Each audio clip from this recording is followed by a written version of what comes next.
ओम उमा महेश्वराय नमः।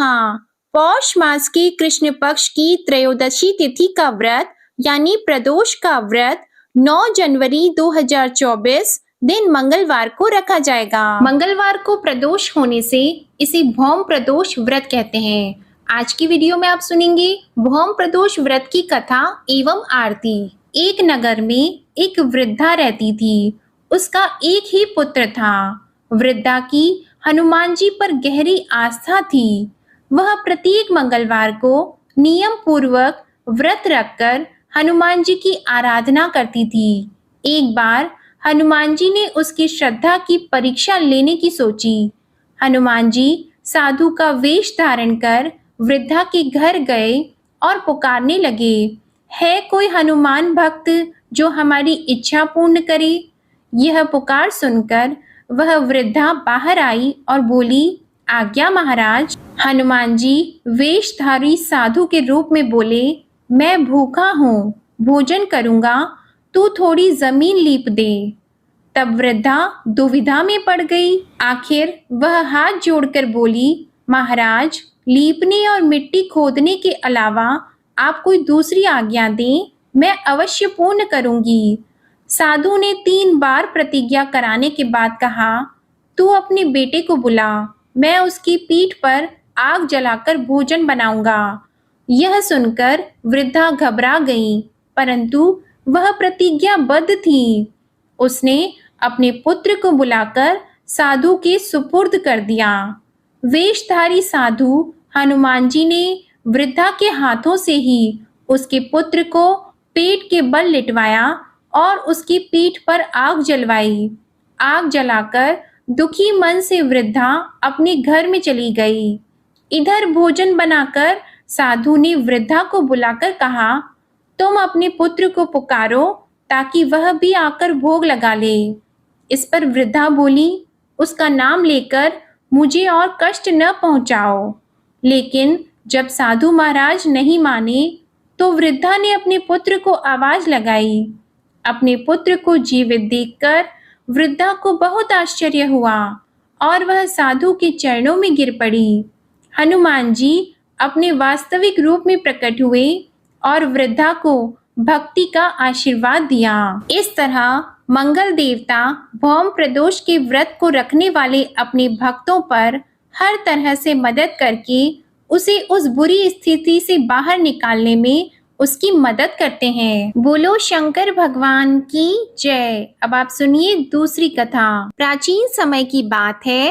एक नगर में सेठ धन दौलत और वैभव से संपन्न था। वह अत्यंत दयालु था। उसके यहाँ से कभी कोई भी खाली हाथ नहीं लौटता था। वह सभी को जी भरकर दान दक्षिणा देता था। लेकिन दूसरों को सुखी देखने वाले सेठ और उसकी पत्नी स्वयं काफी दुखी रहते थे।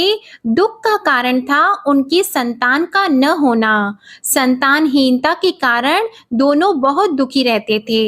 एक दिन उन्होंने तीर्थ यात्रा पर जाने का निश्चय किया और अपने कामकाज सेवकों को सौंपकर वे चल दिए। अभी वे नगर के बाहर ही निकले थे कि उन्हें एक विशाल वृक्ष के नीचे समाधि लगाए हुए एक तेजस्वी साधु दिखाई दिए। दोनों ने सोचा कि साधु महाराज से आशीर्वाद लेकर आगे की यात्रा शुरू की जाए। पति पत्नी दोनों समाधि लीन साधु के सामने हाथ जोड़कर बैठ गए और उनकी समाधि टूटने की प्रतीक्षा करने लगे। सुबह से शाम और फिर रात हो गई, लेकिन साधु की समाधि नहीं टूटी। मगर सेठ पति पत्नी धैर्य पूर्वक हाथ जोड़कर पूर्ववत बैठे रहे।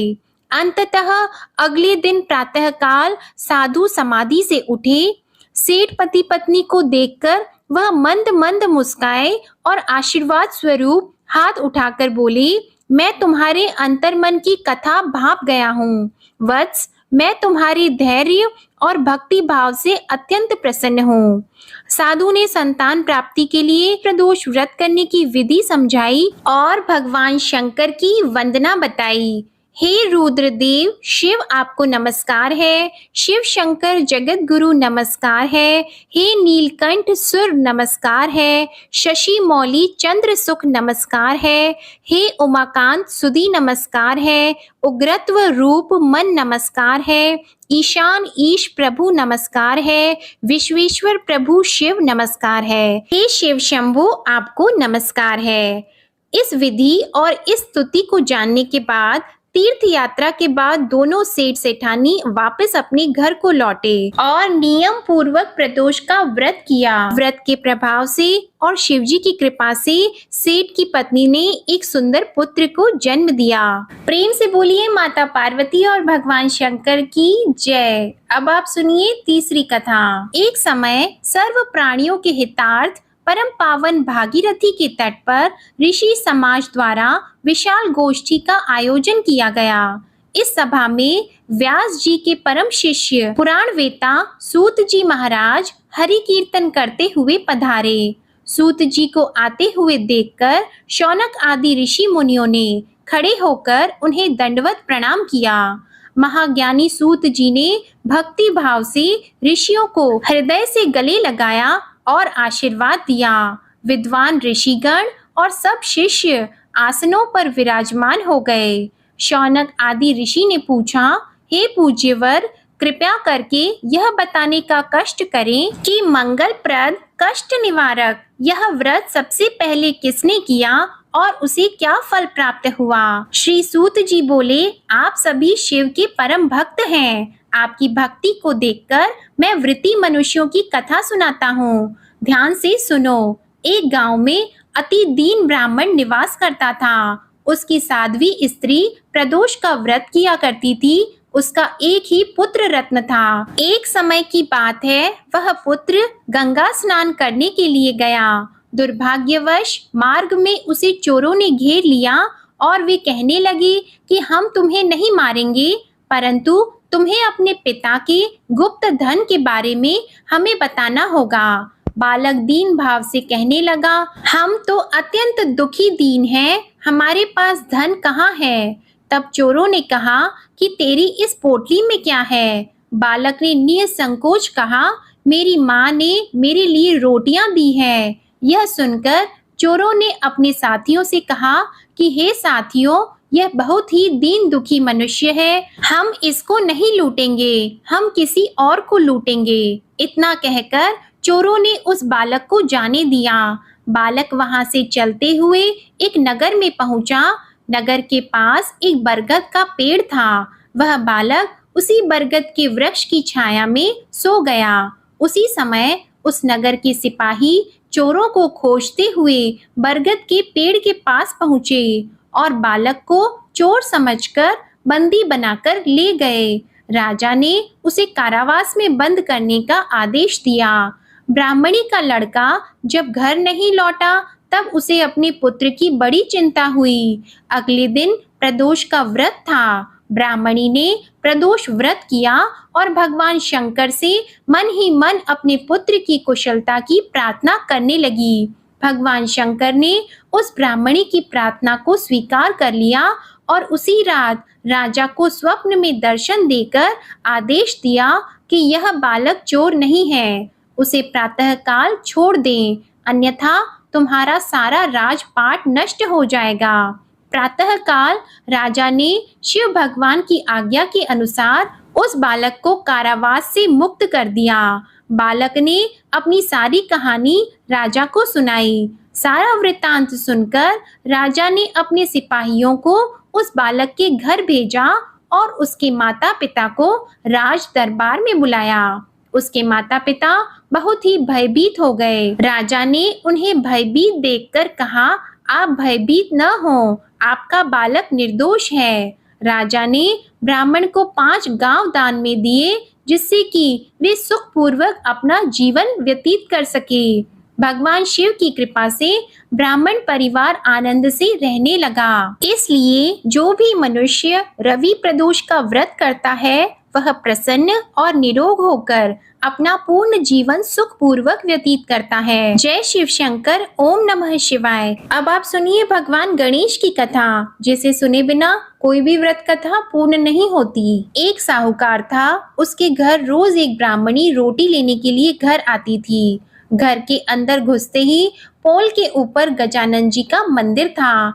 वह गणेश जी को रोटी का एक कौर हमेशा भोग लगाती थी। बहुत दिन हो गए। गणेश जी महाराज ने कहा कि यह मुझे हमेशा भोजन करवाती है, मुझे इसे कोई ना कोई उपहार जरूर देना चाहिए।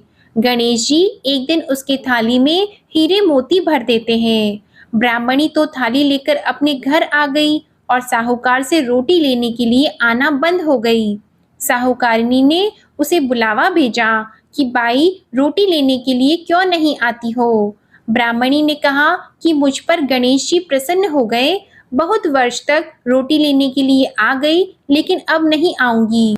साहूकारनी मन में बहुत नाराज हुई और गणेश जी से कहा कि आप ब्राह्मणी के ऊपर प्रसन्न हुए, परंतु मुझ पर प्रसन्न नहीं हुए। तब गणेश जी की मूर्ति हटाकर उसने बाहर फेंक दी। इधर सेठ जी की दुकान में धंधा पानी बंद हो गए। एक दिन सेठ जी की नजर पोल के मंदिर पर गई तो सेठानी जी को पूछा कि गणेश जी कहाँ गए।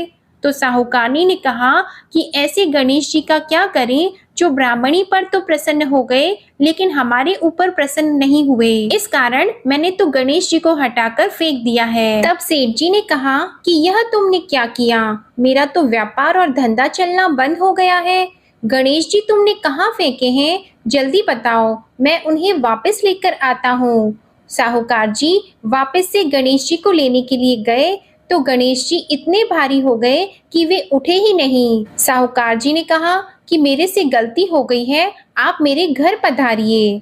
गणेश जी तो और भी भारी होते गए और कहा कि मैं तो नहीं चलूंगा, पहले साहूकारनी को बुलाकर यहाँ लाओ और वह मुझसे माफी मांगेगी तो ही मैं चलूंगा। और गणेश जी ने कहा कि मुझे हमेशा सवा सेर का चूरमा करके भोजन कराओगे तो ही मैं चलूंगा। साहूकार साहूकारनी को लेकर आए और उससे माफी भी मंगवाई और सवा सेर का चूरमा चढ़ाने की हाँ भी भरी। तब साहूकार और साहूकारनी ने गणेश जी को वापस घर लाकर उन्हें पोल में बिठाया। ऐसा करने पर साहूकार का व्यापार फिर से चलने लगा।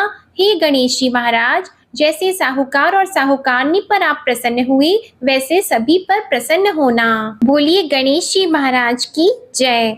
ओम नमः शिवाय। अब आप सुनिए प्रदोष व्रत की आरती। ओम जय शिव ओमकारा, प्रभु हर शिव ओमकारा, ब्रह्मा विष्णु सदा शिव, ब्रह्मा विष्णु सदा शिव, अर्धांगी धारा। ओम जय शिव ओमकारा, एकानन चतुरानन, पंचानन राजे, स्वामी पंचानन राजे, हंसासन गरुड़ासन, हंसासन गरुड़ासन, वृषवाहन साजे। ओम जय शिव ओमकारा, दो भुज चार चतुर्भुज, 10 भुज अति सोहे, स्वामी 10 भुज अति सोहे, त्रिगुण रूप निरखते, त्रिगुण रूप निरखते, त्रिभुवन जन मोहे। ओम जय शिव ओमकारा, अक्षमाला वनमाला, मुंडमाला धारी, स्वामी मुंडमाला धारी, त्रिपुरारी कंसारी, त्रिपुरारी कंसारी, करमाला धारी।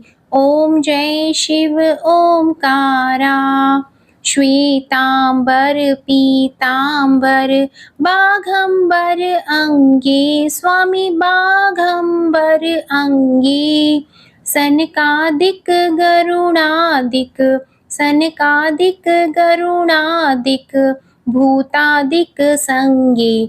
ओम जय शिव ओमकारा, कर की मध्य कमंडल, चक्र त्रिशूलधारी स्वामी चक्र त्रिशूलधारी। सुखकारी दुखहारी, सुखकारी दुखहारी, जग पालनकारी। ओम जय शिव ओंकारा। ब्रह्मा विष्णु सदा शिव, जानत अविवेका स्वामी जानत अविवेका।